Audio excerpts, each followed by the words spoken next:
ប្រយ័ត្នអ្នកណាឲ្យលោកឯងមកប៉ះពាល់ខ្លួនខ្ញុំអញហ៊ានដល់ថ្នាក់អប់ប្រពន្ធអញផងបើអញមិនរើសអេតចាយប៉ុន្មានមុខនេះចេញទេក៏ប្រញាប់ប្រញាល់ចុះចេញពីទីនេះធ្វើការឲ្យលោក8ខែហើយហេតុអីមិនព្រមបើកប្រាក់ខែឲ្យខ្ញុំបើលោកឯងមិនឲ្យទេខ្ញុំនៅទីនេះមិនទៅណាទាំងអស់បានហើយក្នុងគំនិតអេតចាយនេះអញចង់រើសយកអីក៏យកទៅថាទូទាត់ថ្លៃប្រាក់ខែចុះកាលពីនឹងបានឬមិនបានញើសឈាមធ្វើការ8ខែដូរបានតែរបស់ចាស់ប៉ុន្មានមុខហ្នឹងនេះជារឿងពិតមែនហ្នឹង3លាន6សែនមាសសុទ្ធលឿនឡើងគ្រាន់តែរើសសម្រាមសោះរវល់យូរម្លេះសុំមុខអញហើយដែលធ្លាក់ខ្លួនដល់ថ្នាក់ហ្នឹងហាហា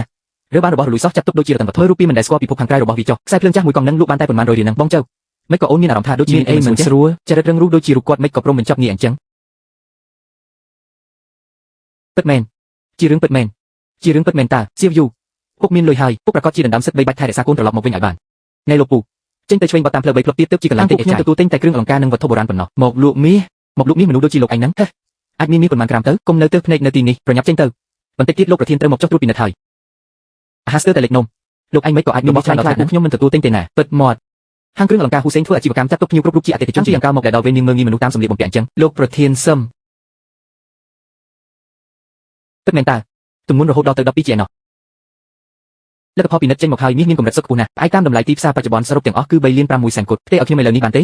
ខ្ញុំត្រូវការចេញសូមទោសផងណាលុយ3លាន6សែនជារបស់ក្រុមហ៊ុនត្រូវដើរតាមនីតិវិធីអនុម័តសិននៃរបស់នេះគឺខ្ញុំមិនអាចទទួលបានលុយពីសេវាទេសចូលរបស់ក្រុមហ៊ុនហ៊ូសេងដែលមានសុពលភាពតាមច្បាប់យ៉ាងយូរ5ថ្ងៃទៀតលុយ3លាន6សែននឹងផ្ទេចូលកាន់នីលោកមិនឲ្យគាត់1រៀលឡើយខ្ញុំរងចាំ5ថ្ងៃគ្មានភ្នែកមើលទេហ៎ដើរមកប៉ះរបស់បាក់ពួកអញបែកបាក់អស់អញនេះប៉ះស្លាញ់ក៏សមជួនទីជុំនេះជាគេមរតកដូនតារបស់ខ្ញុំបញ្ជាក់ដែលចេញដោយអ្នកជំនាញអាជ្ញាធរប្រចាំខេត្តកាលមុនមានគេឲ្យថ្លៃ1លាន2សែនក៏ខ្ញុំមិនលក់ផងមកពីផ្ទះខ្វះលុយខ្នះខ្នែងសិតតែស្លាញ់មកល្អពណ៌លាបបានស្អាតត្រឹមត្រូវត្រារបស់លិខិតបញ្ជាក់នេះក៏ត្រឹមត្រូវដែរពិតជាវត្ថុឧស្សាហ៍សំពិបាករកមែន1លាន2សែនអីវ៉ាន់ផលិតតាមម៉ាស៊ីនតម្លៃ80រៀលនៅទីផ្សាររបស់លោកឯងពិតជាហ៊ានហែកមកនិយាយមែនអាអ្នកក្រអត់គ្រានដូចឯងមកភូតផូសអីនៅទីនេះអញស្គាល់អីទៅជាវត្ថុបុរាណ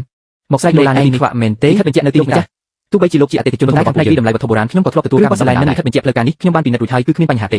សូមលោកកុំនិយាយលេងលោកប្រធានសឹមបច្ចេកទេសធ្វើខ្លាំងខ្លាយស្ទាត់ជំនាញយ៉ាងណាក៏ដោយក៏មិនអាចបាននៃរូបនេះទោះបីជាត្រូវបានកែច្នៃយ៉ាងពិសេសក៏ដោយប៉ុន្តែអ្នកអាចប្រើពន្លឺខ្លាំងបំភ្លឺចាំងពីខាងបាតដើម្បីពិនិត្យឲ្យបានល្អិតល្អន់បើសិនជាគ្មានបញ្ហាមែននោះខ្ញុំសុខចិត្តសុំទោសពិតជាមានស្នាមខាត់ដោយម៉ាស៊ីនពិតមែនមិនត្រឹមតែដបនេះជាប្រភេទទំនិញខ្លាំងខ្លាយទេសូម្បីតែការការពីការខ្លាញ់បន្លំលើលិខិតបញ្ជាក់នេះក៏ជាការបំលុបទៀតទេយកទំនិញខ្លាំងខ្លាយមកបោកប្រាស់ហើយនៅចង់រត់ទៀតសន្តិសុខចាប់ពីទោសប្រធានសឹម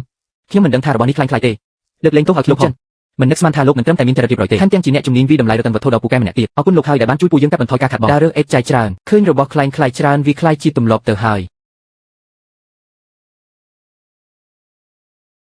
សៀវយូពុករងចាំនៅទីនេះណាអ្នកសៀវយូអ្នកជីកង់បីនោះគឺជាពុកឯងអីសំបីតែថ្លៃសាលាក៏ឯងគ្មានលុយបង់ដែរហាមសាយចំអកពុកអញរកស៊ីដោយកម្លាំងបាយខ្លួនឯងតាមមានអីត្រូវខ្មាស់គេសៀវអុយពុកសុំទោសណាមកពីពុកអសមត្ថភាព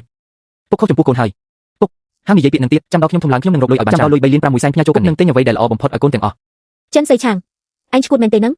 ស្លៀកពាក់ខោអាវស្អុយបែបនេះមកដល់មុខសាលាអញចង់ឲ្យកូនងើបមុខមិនរួចនៅចំពោះមុខមិត្តភក្តិមែនទេអ៊ំគ្មានសិទ្ធិមកថាប៉ារបស់ខ្ញុំទេមានមោទនភាពលើខ្លួនឯងបានប៉ុន្មានលុយទៅសៀវអុយគ្រាន់តែអញហៅថាពុកមួយម៉ាត់នៅចំពោះមុខមនុស្សទាំងអស់នៅទីនេះហើយផ្ដាច់ទំនាក់ទំនងជាមួយអាម្នាក់នឹងទូរស័ព្ទនេះនឹងលុយ10000យួនសម្រាប់ចាយនឹងខ្លាយជារបស់ឯងព្រាមលោកពូចៅខ្ញុំមិនត្រូវការលុយរបស់លោកទេសូមលោកមេត្តាគោរពពុករបស់ខ្ញុំផងអាដែងឲ្យតម្លៃហើយមិនយកមុខឥឡូវឯងកំពុងតែរស់នៅក្នុងផ្ទះរបស់អញណាចាំមើលយប់នឹងអញចាត់ការអញយ៉ាងម៉េចចៅលីនឈួនអញនិយាយបែបនឹងមានន័យថាអីពួកវារំលោភបំពានលើកូនមែនទេអញស្រែករកស្អីនៅចិញ្ចឹមសៀវអុយនៅលើដែងអញចង់ប្រដៅយ៉ាងម៉េចគឺប្រដៅយ៉ាងហ្នឹងអញមានសិទ្ធិស្អីមកកាត់កែពុកកុំបារម្ភអីខ្ញុំបាននិយាយទៅរកជាមួយមិត្តភក្តិហើយខ្ញុំទៅដេកផ្ទះគេមួយរយៈសិនបើពួកអញហ៊ានប៉ះពាល់កូនប្រុសអញទៀតអញប្រយុទ្ធដូរជីវិតជាមួយពួកឯងហាសហាបដូរជីវិតអញយកស្អីសំបីតែលុយបាយថ្ងៃស្អែកក៏អញគ្មានផងនៅមកសម្ដែងធ្វើស្អីទៀតលីនស៊ូមតោះទៅចាំដល់សៀវអុយធំដឹងក្តីវានឹងដឹងថានរណាទើបជាពុកបង្កើតរបស់វារង្វាន់ឲ្យឯងយកទៅលក់អេតចាយទៅហាហាសំឡេងតន្ត្រីនិងបរិយាកាសចៅលីនឈួនលីនស៊ូមពួកឯងសាច់ឲ្យឆ្អែតទៅចាំតែលុយ3លាន6សែនធ្លាក់មកដល់អញនឹងផ្លាស់ប្ដូរជោគវាសនាហើយទទួលសៀវអុយត្រឡប់មកវិញដោយកិត្តិយសនិងភាពថ្កុំថ្កើងចិនសៃឆាងឯងប្រញាប់ត្រឡប់មកវិញលឿនឡើងពុករបស់ឯងត្រូវប្អូនថ្លៃទី2ធ្វើបាបហើយម៉ែមានរឿងអីហ្នឹងអាពូទី2មានសិទ្ធិស្អីមកធ្វើបាបគាត់ជាងការនោះឯងបើកខាងលុយ50000ដែលឯងខ្ចីទៅតើអាច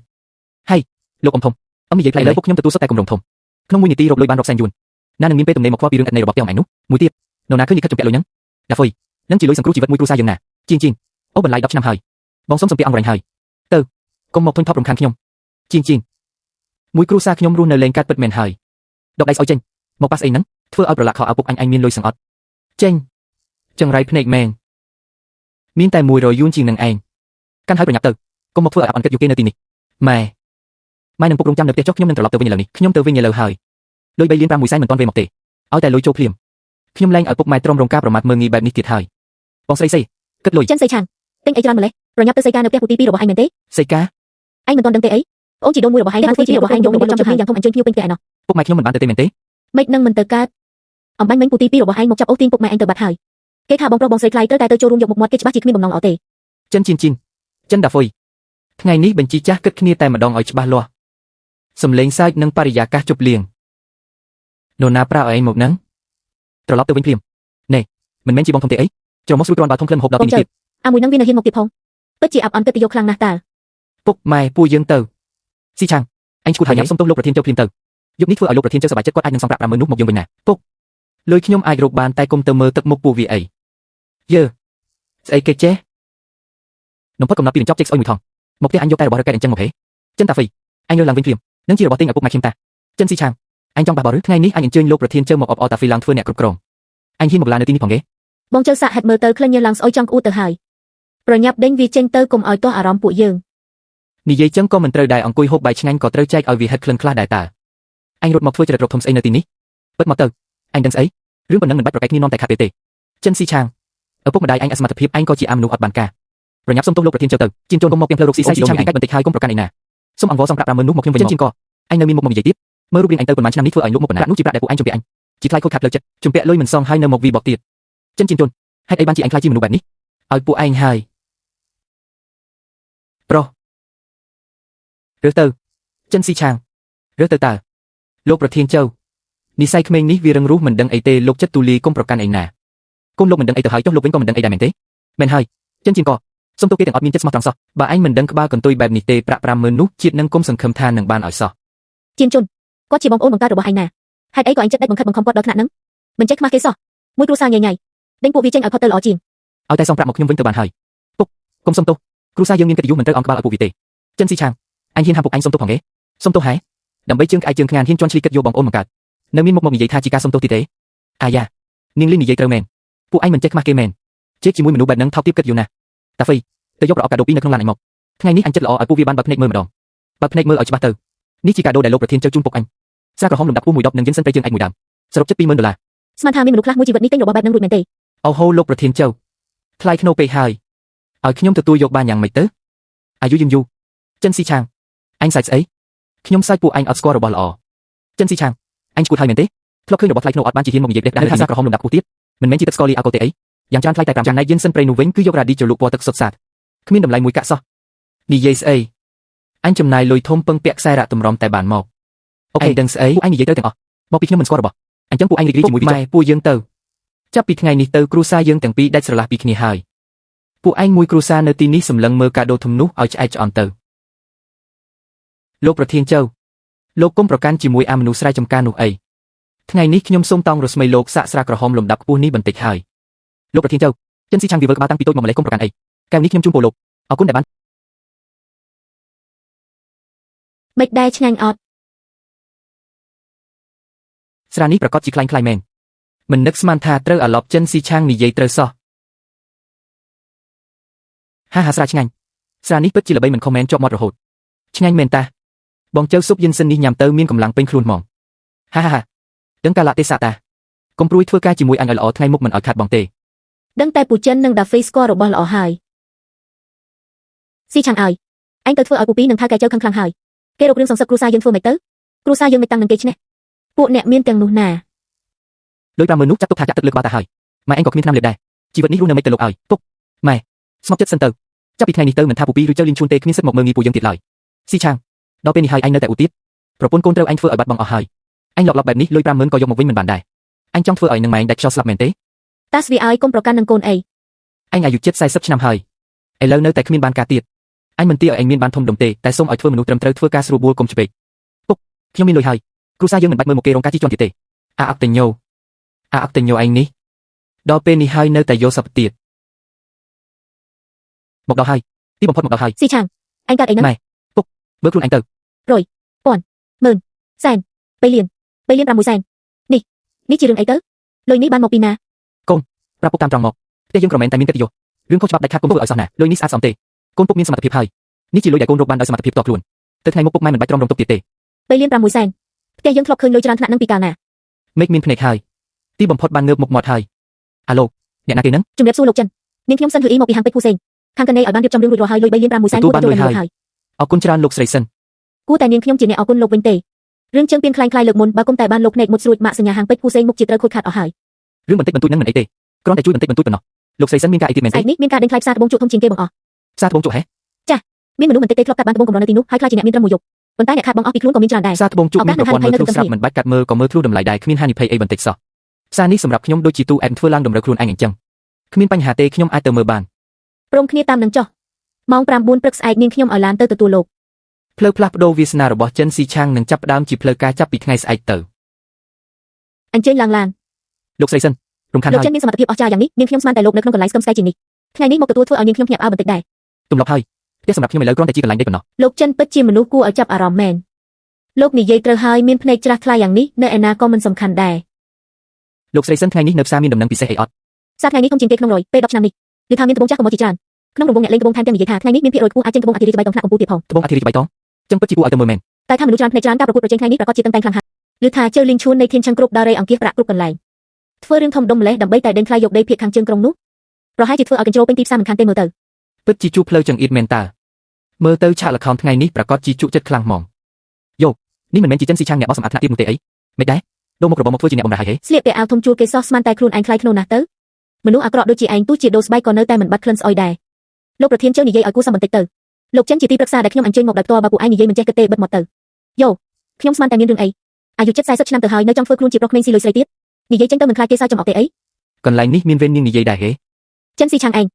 លោកស្រីសឹមដើម្បីតែអាអ្នកបោះថ្នាក់ទៀមម្នាក់នេះមកអាអន់ចិត្តជាមួយខ្ញុំវាកើតដែរហេលោកស្រីសឹមមិនបាច់ខាត់ពេលជាមួយមនុស្សប្រភេទនេះទេតោះទៅជ្រើសរើសថ្មកែវិញទៅអើបានចាំមើលបើកាត់មកមិនបានស្អីផងចាំមើលអញមើលឯងយំដើរចេញដោយរបៀបណាលោកម្ចាស់ទាំងឡាយថ្មកែបុរាណទម្ងន់80គីឡូក្រាមនេះផ្ទៃខាងក្រៅមានពណ៌បៃតងខ្ចីនិងមានគុណភាពខ្ពស់ណាស់តម្លៃចាប់ផ្ដើម2លានរាល់ការបន្ថែមតម្លៃមិនតិចជាង1សែនឡើយខាងក្នុងនេះប្រកាសជាមានរបស់ល្អហើយបើត្រូវចង់គឺចំណេញក៏ផ្ដោតថ្លៃដើម2លានបាត់ទៅហើយតើនរណាហ៊ានដេញថ្លៃទៅ លោកចិនថ្មមួយដុំនេះមានសម្បុកល្អណាស់គុណភាពក៏ខ្ពស់ខ្ញុំមើលទៅមានសង្ឃឹមខ្លាំងលោកគិតយ៉ាងណាដែរ លាន5 1សែនលោកស្រីសឹមនាំអាអ្នករបស់ថ្នាក់ទាបមកកន្លែងខ្ពង់ខ្ពស់បែបនេះមិនថោកទាបគិតយកពេកទេអីប្រគល់ឲ្យខ្ញុំបង្រៀនវាវិញទៅថាអ្វីទៅជាសមត្ថភាពពិតប្រាកដ បងជើនិយាយត្រូវអាអ្នកនេះមួយជីវិតវាមិនដែលឃើញលុយ2លានផងទេដឹងពេលនេះច្បាស់ជាភ័យខ្លាចរហូតទុនជើងអស់ហើយមើលទៅ ក្នុងពេលដែលលោកប្រធានជើចង់លេងស៊ូជាមួយខ្ញុំចាត់ជូនអាឯសាច់អីចៃសោះហ៊ានមកខ្លាចជាមួយអញផងហេ5លាន លោកចិនថ្មមួយដុំនេះទោះជាល្អមែនប៉ុន្តែ5លានវាជិតផុតកំណត់ហានិភ័យហើយហាមប្រថុយផ្ដេសផ្ដាសណា លោកស្រីសឹមជឿខ្ញុំទៅតាមទៀត6លានអាមនុស្សយ៉ាងឯងក៏សុំមកប្រកួតជាមួយអញដែរអញឲ្យ5 3លាន ចិនស៊ីឆាងឯងឈួតមែនទេឯងយកស្អីទៅសង្កេរលាយទ្រព្យសម្បត្តិអស់ឯងក៏គ្មានសមត្ថភាពសង្ដែរលោកចិនលោកជ្រុលពេកហើយទោះជាចង់ដេញថ្លៃក៏មិនត្រូវបញ្ចេញគោលដៅនឹងអារម្មណ៍ឆាប់រហ័សបែបនេះដែរ សឹមហឺខ្ញុំប្រាប់នាងយូរហើយអាម្នាក់ត្រកូលចិននេះជាអាសត្វភាពនាងនាំវាមកបាត់ភ្នែកមើលពីពុកខាងក្រៅវាបែរជាបង្កើតរឿងធំឲ្យនាងពេលនេះដឹងខ្លួនថាខ្លាំងគេហើយមែនទេ ការសម្រេចចិត្តរបស់ខ្ញុំមិនពាក់ព័ន្ធនឹងឯងទេនិយាយឲ្យស្រួលបួលបន្តិចទៅលោកចិនដកដៃវិញទៅហានិភ័យវាខ្ពស់ពេកហើយ ជឿខ្ញុំទៅលោកប្រធានជើសមត្ថភាពរបស់លោកមើលទៅក៏មានតែប៉ុណ្្នឹងដែរ9លានអានឹងជានរណាហ៊ានប្រឈមមុខជាមួយលោកប្រធានជើនៃធានចឹងគ្រប់ផងវាយ៉ាងម៉េចហ្នឹងគ្រាន់តែសំណាងល្អបានលោកស្រីសឹមជួយជុំជ្រែងសោះស្មានតែខ្លួនឯងអស់ចាណាស់ទៅខ្ញុំមើលទៅវាកំពុងតែឈួតហើយដល់ពេលគ្មានលុយសងមុខជាមានរឿងខ្លាចមើលមិនខានទេអញហ៊ានប្រៀបធៀបសឹកលុយជាមួយអញផងហេ10លាន លោកចិនមិនអាចតាមទៀតបានទេ អ្នកណាថាខ្ញុំទៅតាមទៀតលានលើកទី1 10លានលើកទី2 10លានលើកទី3សម្រាប់អបអសាទរលោកប្រធានជើដែលបានឈ្នះដេញថ្លៃយកថ្មកែវ10មួយដុំនេះហា9លានក៏ទុនជាងបាត់ចង់មកប្រកួតជាមួយអញមិនមើលស្កោខ្លួនឯងមានប៉ុន្មានគីឡូ គ្មានលុយហើយនៅសម្ដែងធ្វើជាខ្លាំងទៀតអស់គេមែនបងជើប្រញាប់ទៅបងលុយទៅគុំនៅឡូឡាជាមួយមនុស្សស្អីបែបនេះអី លីនស៊ូនិយាយត្រូវគ្មានចាំបាច់ទៅខាត់ពេលជាមួយសម្រាប់បែបនេះទេពីនិតឃើញកិច្ចសន្យាបញ្ចាំរបស់ធានឆឹងគ្រប់មានតម្លៃ10លានយួនបញ្ចាំលុយក្រុមហ៊ុនយកមកកាត់ថ្មជើលីនឈួនចង់បានធំតែសមត្ថភាពមិនដល់អញស្មានតែកាត់ថ្មមួយកំបិតនេះនឹងខ្លាចជាអ្នកមានតាមពិតគឺផ្ញើខ្លួនឯងទៅរកសោះ លោកចិនដកដៃវិញជាជំរឿនល្អបំផុតណាហានិភ័យវា ចំណាយ10លានទិញថ្មមួយដុំមានតែអាល្ងងដូចជើលីនឈួនទេដែលហ៊ានធ្វើបែបនេះតោះទៅខ្ញុំនាំអូនទៅមើលរបស់ល្អពិតប្រាកដពណ៌បៃតងអធិរាជស្អាតដូចកញ្ចក់តម្លៃ100លានយួនពណ៌បៃតងអធិរាជធំដល់ថ្នាក់ហ្នឹងតម្លៃ100លាន របស់បែបនេះរាប់រយឆ្នាំក៏ប្រមានមួយដុំដែរលោកចិនមានរឿងអីមែនទេ ថៅកែដុំនេះលក់មិនដែរថៅកែភ្នែកមុតមែនដុំថ្មនេះទោះជាសម្បកក្រៅខ្មៅមែនប៉ុន្តែវាធំហើយរាងស្អាតទៀតបើលោកពិតជាចង់បានមែនខ្ញុំលក់ឲ្យថ្លៃផ្ដាច់3សែនយួន លោកចិនមើលតាមរូបរាងនិងសម្បកថ្មនេះប្រហែលជាមិនដល់ថ្លៃ3សែនទេដឹង ទិញហើយទទួលបានប្រាក់30ម៉ឺនយួនល្អណាស់ខ្ញុំនិយាយមុនណាហាមស្ដាយក្រោយឲ្យសោះមិនស្ដាយក្រោយទេ ហា3សែនយួនទិញបានតែថ្មកាក់សំណល់ឲ្យខ្មៅពេញខ្លួនហ្នឹងលោកចិនស៊ីឆាងលុយដែលលោកខំប្រមូលមួយជីវិតត្រូវមកចាក់ចោលលើរបស់អត់បានការនឹងហើយមែនទេ សែនហ្នឹងរបស់របៀបនេះបោះចោលតាមផ្លូវក៏គ្មានអ្នករើផងចិនស៊ីឆាងអញឈួតចំណាយ3សែនទិញរបស់អនហ្នឹងអានឹងចេះមើលថ្មហ្នឹងនៅលើថ្មហ្នឹងសុទ្ធតែជាស្នាមប្រេងងាប់ទាំងអស់ត្រាំយកពណ៌បៃតងជាការហាមឃាត់ទំនាស់ខាងក្នុងប្រកាសជាថ្មអត់បានការហើយប្រហែលជាត្រូវលោកប្រធានជើដាស់តឿន10លានអំបញ្ញមិញរហូតដល់ឈួតហើយមើលទៅ លោកចិនសភាពថ្មនេះអាក្រក់ណាស់ខ្មៅខាងក្រៅលួយដល់ខាងក្នុងហើយចំណាយ3សែនទៅលើវាមិនទេណា ថ្មក៏ដូចជាមនុស្សដែលមិនអាចមើលតែសម្បកក្រៅបានទេថ្មតម្លៃ10លានអាចជាសម្រាប់ តែថ្មកាត់សំណល់បីសែនក៏អាចជាសម្បត្តិមហាសាលដែរមាត់រឹងដល់ស្លាប់ល្អអញ្ចឹងពូយើងទៅអាកាត់ថ្មអញសុំកាត់ថ្មកំពូលជើងឯក10លានរបស់អញមុនឲ្យអញភ្លឺភ្នែកម្ដងចាំមើលអញយំស្រែកពេលកាត់ថ្មអត់បានការបីសែននោះតាមតែចិត្តឯងចោះជាងកាត់ចំកណ្ដាលឲ្យអញមួយកំបិតមកឲ្យអ្នកទាំងអស់គ្នាមើលថាស្អីទៅជាបៃតងពេញនិងទឹកកកកម្រិតខ្ពស់បាទលោកប្រធានចៅលោកចាំមើលចោះ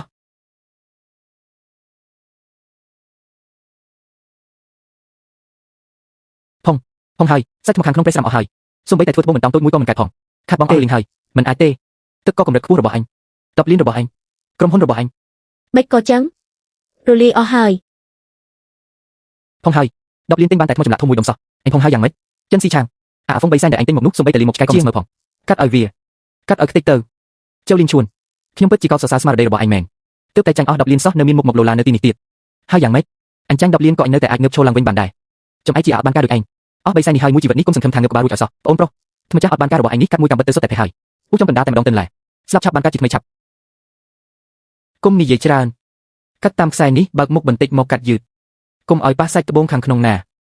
សាច់ត្បូងបើខាងក្នុងមានពណ៌បៃតងតែបន្តិចញ៉ែតអញសុកចិត្តស៊ីថ្មនេះភ្លាមហ្មងសុតាថ្មអត់តម្លៃសោះបងប្រុស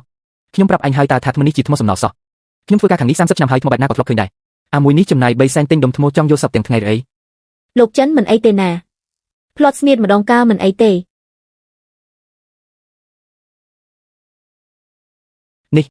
េះវាចង្រៃយកស្រទាប់កញ្ចក់បៃតងសុទ្ធនេះជាត្បូងអធិរាជបៃតងក្នុងរឿងព្រេងតើម៉ែថ្លៃឲ្យត្បូងអធិរាជបៃតង3សែនកាត់ទិញបានត្បូងអធិរាជកំពូលអ្នកឡាហានបងប្រុសសូមប្រាប់សំភារមួយអំបញ្ញមិញខ្ញុំពិតជាភ្នែកខ្ញុំធ្វើជាជាងឆ្នៃត្បូង30ឆ្នាំរហូតដល់ចាស់ប៉ុណ្ណេះមិននឹកស្មានថាបានកាត់ត្បូងអធិរាជបៃតងស្រទាប់កញ្ចក់ដោយដៃផ្ទាល់សោះលោកចិនលោកធ្វើបានដោយរបៀបណានេះវាជាអភូតហេតុច្បាស់ណាស់សំណាងល្អតើត្បូងអធិរាជបៃតងមិនក៏អាចទៅរួចអាម្នាក់កើបសម្រាមសោះមិនក៏អាចកាត់ត្រូវត្បូងអធិរាជបៃតងទៅវិញវាមានបានហើយវាមកស័យធំហើយលោកចៅមិញនេះលោកថាឲ្យតែថ្មនេះមានពណ៌បៃតងបន្តិចលោកនឹងស៊ីវាភ្លាមមែនទេមែនហើយពួកយើងលឺទាំងអស់គ្នាមេចៅស៊ីទៅមិញក្អេងកាំងណាស់តើហាមិនរួចទេថ្មនេះច្បាស់ជាដុំថ្មខ្លាំងៗហើយមនុស្សដូចឯងមិននឹងអាចស្គាល់បងឬអត់លោកដឹងច្បាស់ក្នុងចិត្តហើយជំនួសឲ្យការខ្វល់ពីថ្មនេះស៊ូខ្វល់ពីកិច្ចសន្យា10លានក្នុងការបូបលោកវិញទៅឯងមិនក៏ឯងដឹងយកខ្សែជីវិតក្រុមហ៊ុនទៅខ្ចីលុយកំជិលមកទិញត្បូង10លានរលីចោលទេតើលោកយកអីទៅសង្កេទេលុយខ្ញុំក្រុមហ៊ុនខ្ញុំពីនេះអស់ហើយបងចៅគាត់និយាយកុហកមែនទេបងសន្យាថានឹងទិញវិឡាឲ្យអូនតើចេញឲ្យឆ្ងាយទៅនាងស្រីចង្រៃមកពីនាងទាំងអស់សឺឆាងអូនខុសហើយអូនដឹងខុសហើយលោកចិនដុំនេះខ្ញុំយកហើយខ្ញុំឲ្យ50លានវេរលុយឲ្យលើមកលានអញចង់បានត្បូងអធិរាជធំយ៉ាងនេះអីលោកចិនខ្ញុំឲ្យ70លាន100លានលោកចិនត្បូងអធិរាជបៃតងដុំនេះក្រុមហ៊ុនហួឆេងយើងខ្ញុំឲ្យថ្លៃ100លានទូទាត់ផ្ដាច់ភ្លាមមិនដឹងថាលោកពេញចិត្តដែរឬទេលោកស្រីស៊ីមកចាប់ណាស់លោកចិនថ្ងៃនេះពិតជាធ្វើឲ្យខ្ញុំបើកភ្នែកធំមែន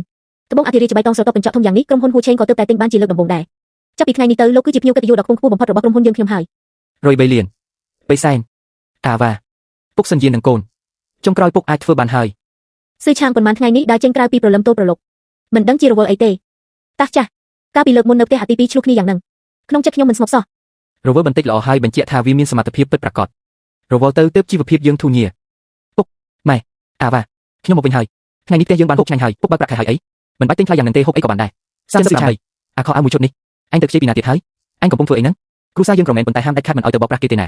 ខ្ញុំមិនបានបោកគេទេហើយក៏មិនបានធ្វើរឿងខុសច្បាប់ដែរខ្ញុំប្រាប់ថាគ្រូសាយើងមានលុយហើយគឺជារឿងពិតហើយឥឡូវមិនមែនត្រឹមតែ1លាន2សែនទេរាយ10 100 ពាន់ម៉ឺនសែនលាន10លាន100លាន100លានអូយ100លានព្រះឲ្យព្រះចិនស៊ឺឆាងអញទៅប្លន់ធនាគារមែនទេពុកនេះជាលុយពិតមែនអីម៉ែកុំរំភើបពេកពុកលុយនេះស្អាតស្អំណាស់គឺជារកបានពីការវិតម្លៃត្បូងថ្ងៃនេះគ្រូសាយើងរួចផុតពីភាពក្រីក្រហើយអាវ៉ាពុកធ្លាប់ប្រាប់ហើយថាជប់ឲ្យកូនពិបាកទៀតហើយស្អែកពុកនាំទៅមើលផ្ទះធំទិញវិឡាធំរស់នៅតែម្ដង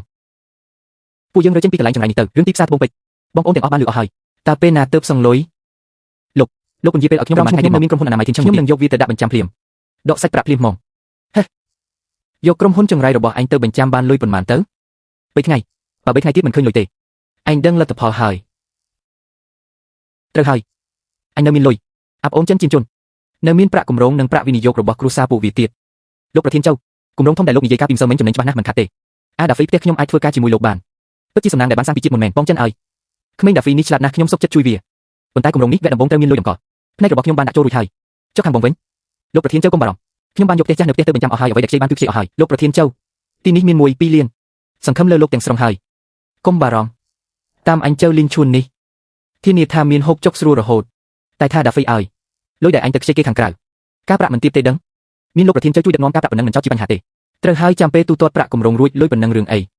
អាឡងពីរនាក់ចាំអញយកលុយនេះទៅរាប់រងបំណុលរួចពួកឯងចាំទៅងាប់ជំនួសអញទៅលោកប្រធានសឹមខ្ញុំសម្រេចចិត្តហើយចាប់ពីថ្ងៃនេះទៅខ្ញុំសូមចូលហ៊ុនផ្លូវការក្នុងក្រុមហ៊ុនហោឆឹងលោកចិនមិនមែនទេលោកប្រធានចិនខ្ញុំដឹងថាលោកមិនសុខចិត្តធ្វើត្រឹមតែជានាយកប្រឹក្សាឡើយខ្ញុំរងចាំលោកជានិច្ចលោកប្រធានchâuប្រាប់ថាគម្រោងនោះខែក្រោយអាចចាប់ផ្ដើមបានហើយដល់ពេលនឹងផ្ទះយើងយ៉ាងហោចណាស់ក៏បានចែក3-5លានដែរនៅតែជាកូនប្រុសអញដែលពូកែមិនដូចអាអត់បានការនៅផ្ទះបងធំអញទេ